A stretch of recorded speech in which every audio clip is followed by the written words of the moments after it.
पार्वती का जन्म और शिव को पाने का संकल्प। माता पार्वती राजा हिमालय और रानी मैना की पुत्री थी।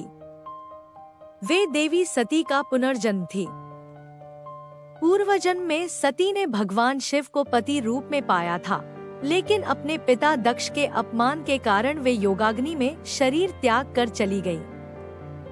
इस जन्म में पार्वती का उद्देश्य था शिव को फिर से पति रूप में पाना। बचपन से ही वे भगवान शिव के प्रति अगाध श्रद्धा और प्रेम रखती थी। पार्वती की कठोर तपस्या। भगवान शिव सती के वियोग में योग और समाधि में लीन थे। उन्होंने संसार से विरक्ति ले ली थी।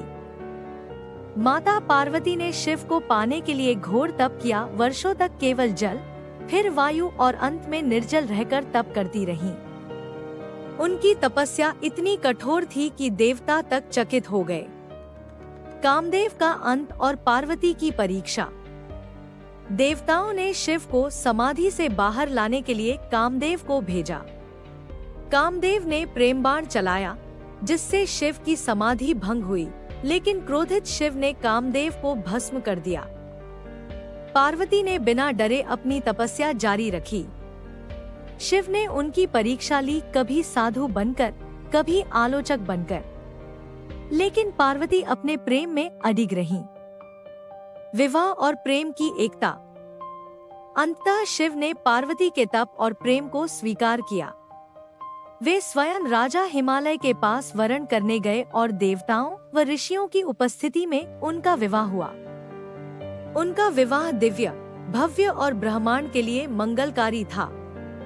इसे शिव पार्वती विवाह कहा जाता है, जो शिवरात्रि और विवाह पंचमी जैसे पर्वों में आज भी उल्लास से मनाया जाता है।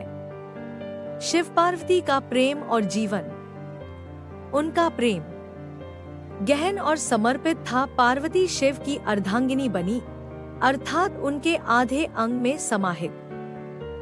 संतुलन का प्रतीक था। शिव संहारक और पार्वती सृजन की देवी थी।